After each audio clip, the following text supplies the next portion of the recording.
The Insurance Pro Blog Podcast, episode number 401, the 401k fallacy.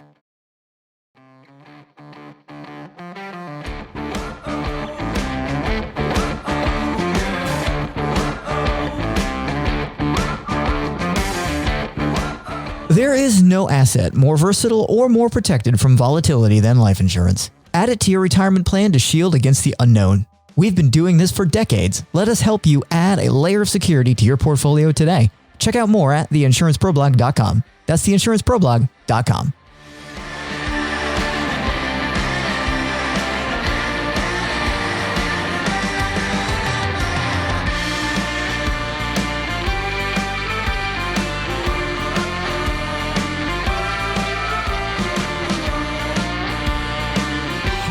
Welcome. This is the Insurance Pro Blog Podcast. It's Monday, December 9th, 2024. This is episode 401. I am Brandon Roberts. And I am Brantley Whitley. And you are listening to the internet's favorite podcast about 401ks. I was going to say, we're going to carry on our long-standing tradition of calling ourselves the Insurance Pro Blog and not talking about insurance. Well, it's a holistic approach to financial planning. Oh, please, God, no. See what I did there? I don't want to. I just realized we're calling this episode the 401k fallacy, and this is episode 401. How appropriate. That just occurred to me, too. It's almost like we planned it, but we didn't. The fact that we both just realized it shows. You know, had you not said anything, I'm sure a lot of people would have been like, wow, they're really cheeky and smart. Good for them. We just revealed our intense disregard for all planning by not noticing until we were live on the show.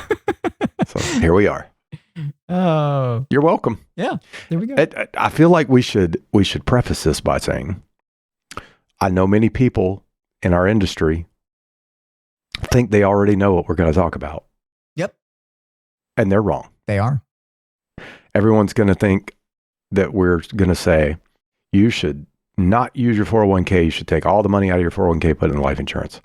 And I'm just going to disappoint you early. Yep. And often. That ain't going to happen. By saying that's not what we're going to say, and that's not what this episode's about. Nope. At all.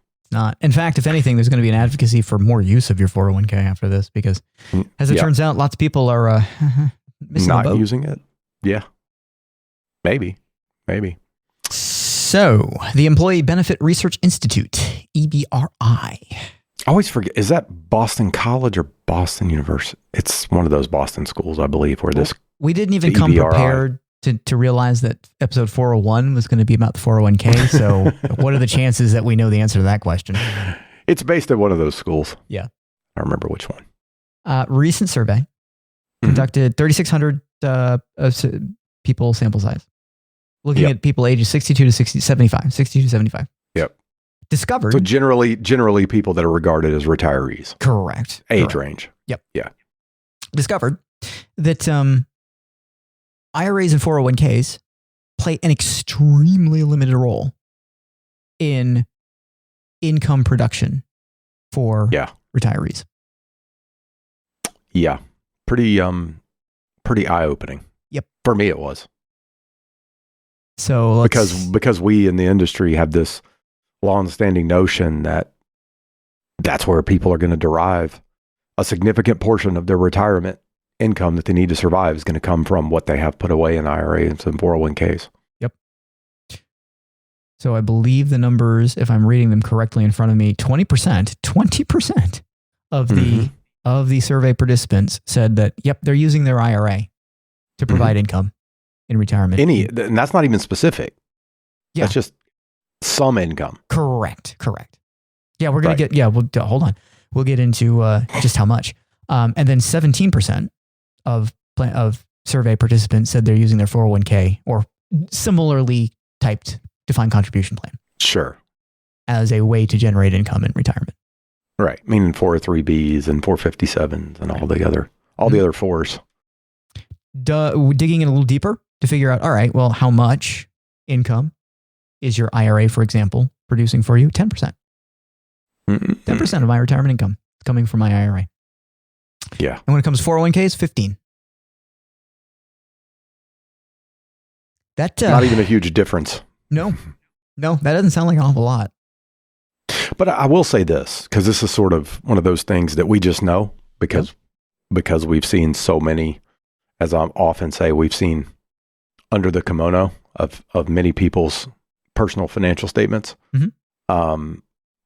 And the vast majority of what most people hold in their IRAs came from rolling over 401ks. Yeah. Yeah, there's not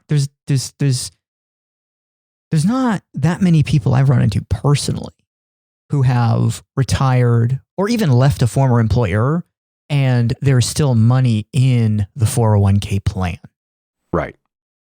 Usually it's rolled over.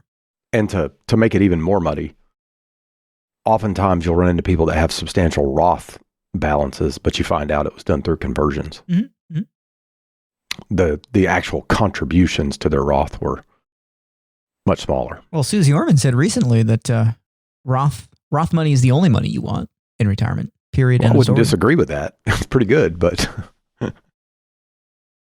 there are certain costs to creating traditional money into Roth money that may not be worth the adventure. Right. If you're at a certain place in life. Yep. Looking at the numbers a little bit further outside of what these people are doing then to create income, 92% of all respondents were part of the Social Security plan program. Yep. So a big number of them are collecting a Social Security check. And they call it critical. Yes, they do. Interestingly, despite the narrative that the investment industry has been telling us for years, 56% were members of pension plans. Yep. Meaning they are collecting pension income in retirement. Yep. Now, here's a stunning one. 42%. 42%. Also known as twice the number of people who said they were using either an IRA or 401k are relying on interest, dividends, or rental income to create income in retirement. So these are people who have just accumulated some sum of money in the case of interest and dividends. And they're collecting that interest or dividends and using it as part of their income plan. Mm-hmm. Which, if you want my very honest opinion, is not a bad way to go about it. Right. 32%, also known as way more than people relying on IRAs and 401ks, they're doing it with the job. Wait, I thought they were retired. Well, apparently retirement means something differently to them than it does to some other people. Mm-hmm. This is wages, salaries, or self-employment. Yeah. So, yep, they're doing something. Hey, I can think of no better part-time retirement job than to go out and sell insurance. Well, it's part-time for most people anyway, and when it's supposed to be full-time. So, and then there's some sort of catch-all other cash that's not Social Security. It represented 9% of respondents. So that's in there as well. That's all the people you meet at craft fairs working on the weekends. Well, I would guess they're the self-employment people. Oh, I thought those were cash transfers. Well, I don't know. So, average Social Security check, $1,900. Yeah. Average income among people in the age range of the survey respondents, $50,290. Mm-hmm. There's another number that's coming. Average expense among this same crowd, $57,818. I see a problem. There's just a few too many months in the year when it comes to expenses. Probably 2. Yeah. 1.5. Mm-hmm. Yep. The average income is $50,000, and the average annual expenditures are almost 58.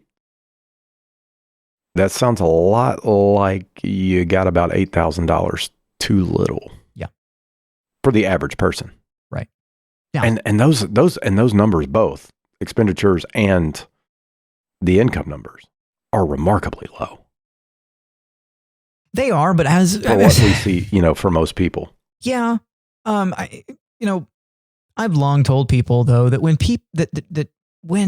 when individuals get to retirement, they have a tendency, in some cases, not all, because there's some people who don't live their life this way, but there are a number of people who get to retirement and they get remarkably cheap about things. Yeah. There is a good assessment on what is wants and what is needs. Mm-hmm.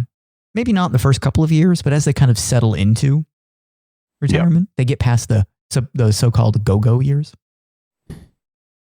They may tend to spend a little bit less, but now what we don't know from the data that we're pulling on the research itself is exactly how we are qualifying the idea of income and expenses, in the sense that perhaps you collect Social Security, you have a pension, you've got some dividend income. When you add all those things up, it equals $50,290. Yep. And then you have $57,818 in expenses, but you also have $200,000 sitting in an IRA. Sure. So while it wouldn't be my top recommended way to approach it this way, every year you take $8,000 roughly out and you cover that shortfall. Yep. You know, the interesting thing about the you mentioned earlier, the average Social Security check is $1,900 a month. Mm-hmm. But the survey also points out that replaces about 40% of the average person's pre-retirement income that they surveyed. Mm-hmm.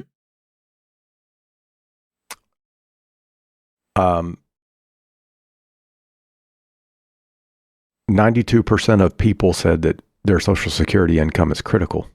Yep.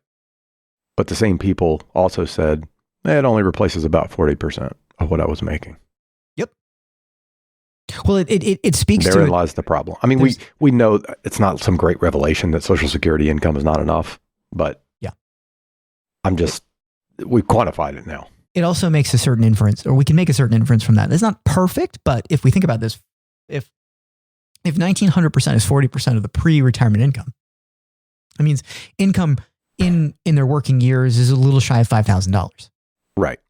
So if we take that number and we multiply it by 12, we get a number that's extremely close to the average expenditures noted by these retirees, which means that they were just barely staying ahead when they were working. Well, yes, correct. And what it also means is this theory that when you retire, because you were saving 20% of your income anyway, that's going to go away. You can afford a 20% reduction in income when you get to retirement. I will say, I have never met a person, I'm just going to name an arbitrary age. Yep. I've never encountered a person who was 58, or a household, let's say household, husband and wife are both 58 for argument's sake, and they have a $60,000 household income, not met a single one who was saving 20%. Not only that, but I've never met someone in that situation who told me, yeah, you know what, when I get to retirement, 48,000, that's going to be good enough. Right. They're barely making it now. Like they want all 60. Yeah. In fact, if you get to 75, that'd be a whole lot better. Yeah. So the weird thing, the incongruency in all of this is we have been told for years that the 401k has displaced all of the other options when it comes to retirement. The only other option really was pensions. Right. But it's the one. And there's even been people who have advocated for it in the sense that, hey, it's a democratization of the retirement planning system because you can take the equity, if you want to call it that you have built inside your retirement plan at your current employer and take it with you somewhere else. Right. Versus the old days when you just had to sit there and deal with your crappy boss on the rivet line because the pension was the pension. And if you left, you had to start over again. Right. But it's not working. Yep. And we know from other content. And all that stuff you said was just the sales pitch that they used to sell it to companies. Yeah. Yeah. I mean, it's just. And to try and get people who are disgruntled about the fact that they no longer have a pension to be somewhat happier about it, even though it's not working. And to point at them and go, well, if you don't have enough money, that's your fault. Right. Right. It's your fault. But we know from the data, and we've created other content on this, right now in the United States, 401k assets across the entire universe total roughly $9 trillion. Yep. So It's a I'm lot of talking, money. that's all similar defined contribution plans, 401ks, 403bs, 457s, that's stuff. $9 trillion. Right. Pension assets. Pensions were supposed to have been dead decades ago. Yep. Pension assets in the United States total $17 trillion. Sounds a lot like twice as much as 401ks. It's a lot more. Yep. Now, here's the really scary thing. And you know what's crazy about that? That's with most pension plans not being funded anymore. In the private sector. Well, yeah, on the private sector. Well, yes, but here's the really scary thing about those numbers. So when you look at the breakdown of these things, obviously there's basically two sectors you can work for in the United States. You've got the private sector and the public sector. And when we look at the pension plan assets, it's like 2/3, maybe 3/4, I can't remember exactly, are part of the public sector. Yeah. So this $17 trillion number is largely comprised of pensioners who are employed in the public sector. The problem, people who work for local governments or federal government. And local government is overwhelmingly. Like federal government's a very small number. Local, state, that's huge. So the number of people employed in that sector is a fraction of the number of people employed in the private sector. Right. So not only are they members of a retirement plan that is double the size of the plan that most people in the private sector have, but they are much smaller numbers. The per capita dollar housed for the sake of retirement is way better on the pension side. Yep. Than it is on the private sector side. Yep. And we're still today. That's because your tax dollars pay for it. Yeah. So. Yes. You can fund pension plans very effectively when you confiscate money from people. That's how it works. Well, I'll probably get criticism for this, but whatever. I'm old enough to have the opinion that I have and not really care about what you think it means about my politics, which you're probably very incorrect about. But there is money that exists in the private sector to fund these things. Mm-hmm. We've just gone off the rails and fascinated over really stupid things. Yeah. To change priorities. Yep. I agree. Make whatever inferences you want about my political beliefs, but you'd also be wrong. It's really alarming how little money is being set aside for these things. And despite the narrative that the pension's dead, 401k reigns supreme, we have 56% of respondents here noting that they are part of a pension. Still today, 25% of people entering retirement are covered by a pension plan. Yep. So we have not flushed pensions out of the system. And as bad as things appear by these numbers, we've not seen how bad they're going to get. Correct. I mean, that's my takeaway. That's you still got such a large percentage of people that have some. Now, we don't know the amounts, and you'll talk to a lot of people who have private pensions, and they're not very large. Yeah, but correct. They are something. So when we say pension, we're not talking about people who are necessarily 100% covered in terms of their income needs by pensions. They may be collecting $500 a month. Right. But hey, $500 a month from your pension is $500 a month. You don't have to come up somewhere else. Sure. Absolutely. And that can be beneficial. Yep. We have talked before about the fact that people that we have known personally or have met through doing what we do, who have some degree of guaranteed income, generally provided to them by pensions, tend to be some of the happiest people we meet in retirement. They have a better quality of life. Mm-hmm. They just do. And it's not because they got more money. We know people who have absolutely, undeniably done everything by the book. Mm-hmm. They would have the blessings of the Dave Ramseys, the Susan any Ormans, financial guru, all of those people. Right. They have saved money. I would even argue they've saved a very respectable amount of money. Right. And they are never in a position of peace of mind. Right. They don't have guaranteed income. And they worry immensely about how to manage the expenses that they have versus the money that they're sitting on. Yep. And they are people who I would say have gone through extremes to save the money that they have managed to save. So that they could live like no one else, except they're still living like they always lived, except worse, probably. Yep. Because now they don't have an income anymore. Right. So they're very fearful of running out of money. Mm-hmm. And rightfully so. I think it's a fear that anyone in that position would have. And most people should have that fear. Yeah. I believe we have commented on the fact that it's very hard to accumulate enough money to just not have to worry about stuff. Right. Like ordinary American, ordinary income, saving the blessed or even more than blessed amount in their 401k is going to have an almost impossible time accumulating enough money to ensure that they just don't have to worry. Yep. It's not going to happen. The only exceptions I've seen are people who were able or had the presence of mind to start very, very early. I mean, in their 20s early. Yep. And they always maintained a healthy distance between their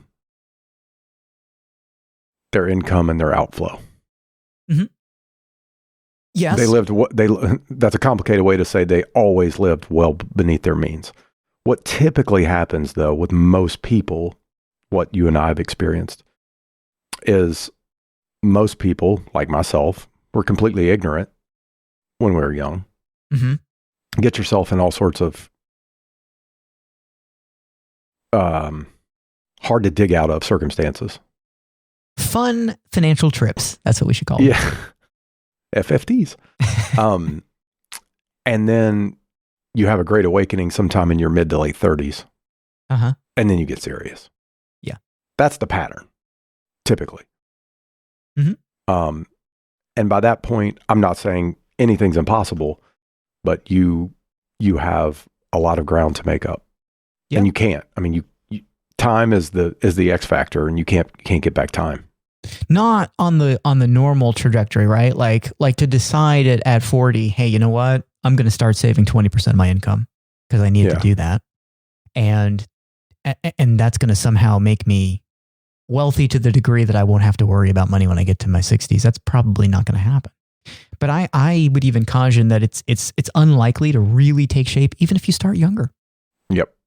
Most people who end up with money that really disconnects them from having to worry about the bumps in the night or the road. Yeah. Are people who just fall into a circumstance where there's an astronomical amount of money made. Yeah. Some sort of usually in a very short period of time, by the way. Yeah, we've seen people do it on normal incomes, but we're talking about having to live extremely abnormal lives to do so. But a lot of, yes. And a lot of those stories talk about like the janitor who accumulated $2 million. Right. And that's cool. But I would argue at $2 million, you're not insulated from all the world's woes. Right. There's still some things you could and probably should be worried about. Yep. So it's really a false promise and kind of pumping up this belief that that's going to be easy. I mean, you and I have had personal conversations about sort of income achievement or asset achievement that, hey, if we got there, all of the problems go away. Then we got there at some point in our life and realized, nope, this ain't it.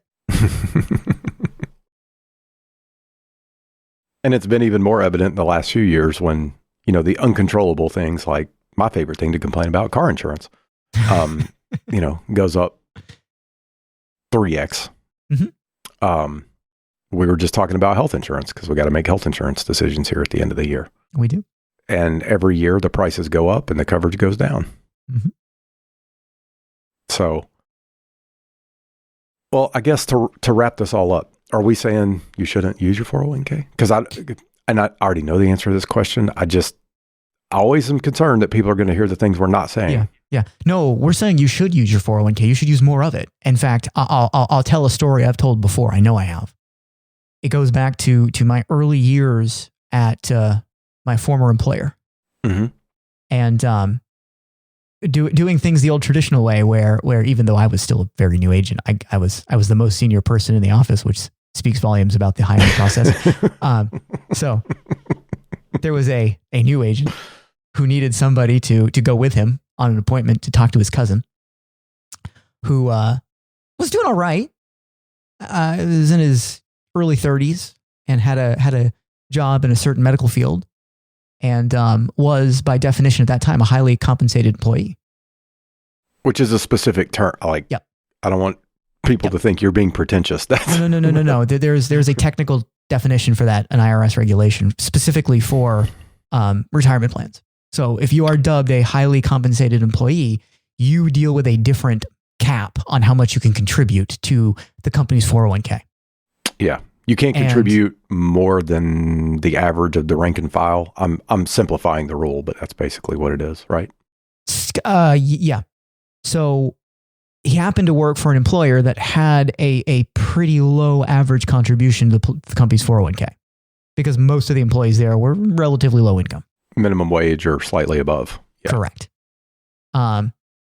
So he was, by technical definition, maxing out his 401k, because at the time he could only put like $6,000 in there. Yep. And so anything over that got sent back. Correct. So we're talking about somebody who was highly compensated, which means their earnings are in the six figures. Right. And as you can easily tell by the math, even if it's $100,000, which it wasn't, it's more than that. $6,000 is well below 20%. Right. So, sitting at his kitchen table, as I used to do at one point in my life, I asked, like, how do you feel about that? And his answer to me was, well, that's more than most people do.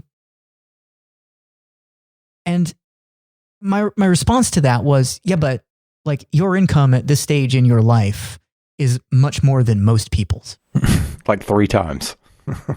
So in order for you to be on the track of accumulating the assets, the wealth you're going to need to continue to do what you do and will probably do into the future, you can't just do what most people do. Right. And his response was that he was maxing out his 401k, right? Right. Yeah. I mean, that was his perception. Mm-hmm. So the problem is complacency here. If you live the rest of your life, I'm not saying you're going to do what you do for the rest of your life, at least not for the company you're doing it for. Maybe, maybe not. I don't know. But where you live, there's not a lot of opportunity to go elsewhere. So if you continue to do this as you're doing it, then when you get to retirement, I think what you're going to discover is that the money that you have saved is going to be woefully inadequate at matching the lifestyle you probably will have become accustomed to. Yep. Based on the income that you're currently earning. So I don't really care what it is you choose as the vehicle to save additional money. I can give you lots of ideas, but you got to do something. Because technically speaking, there are people earning half what you are at other companies who are not subject to the limitations that you are, and they're saving double or close to 3 times what you are in their 401ks because they can. Right. And they are going to end up in a much healthier retirement situation than you are if you don't address this. Mm-hmm.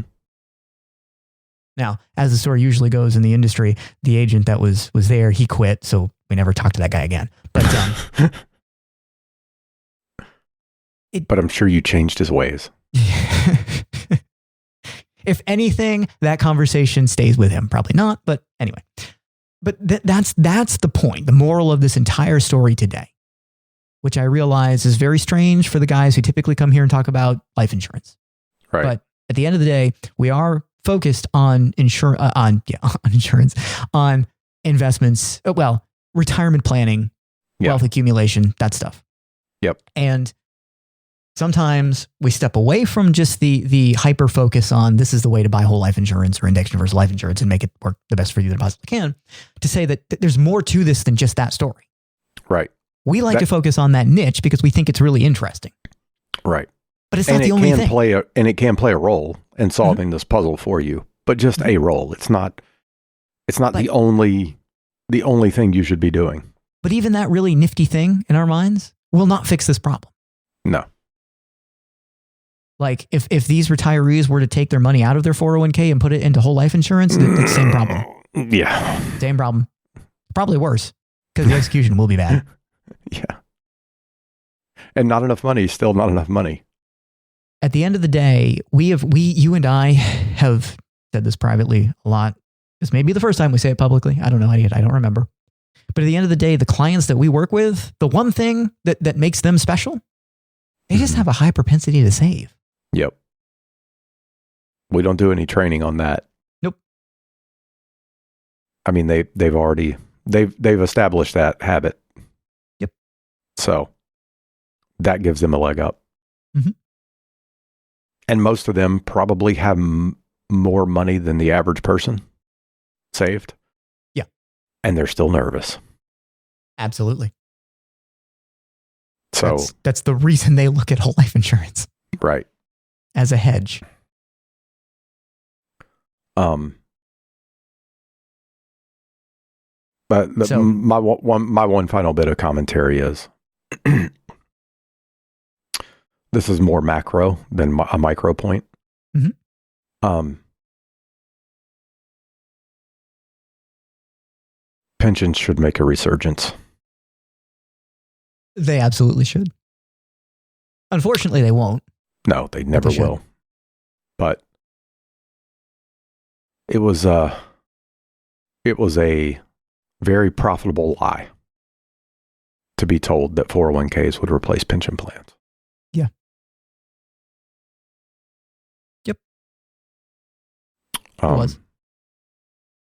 It's been to the detriment of retirees.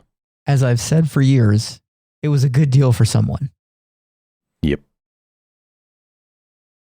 Not necessarily the person that we were marketing as being the one for whom it was a good deal. It was a good, and really not even a person, entities. It was good for corporations. Yeah. That's what I meant. And good for the investment industry, the mutual fund industry. If you want to find out who really drove the growth of 401ks, they benefited immensely from it.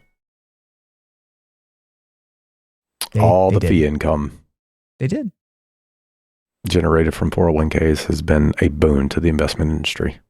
We don't need to get on this tangent because we're already at the end, but the mutual fund industry is the pharmaceutical industry inside the retirement planning industry. That is so true. It makes just as much money and it has just as much marketing influence. Yeah. Look who advertises. Mm-hmm. It's not small independent wealth management firms. No.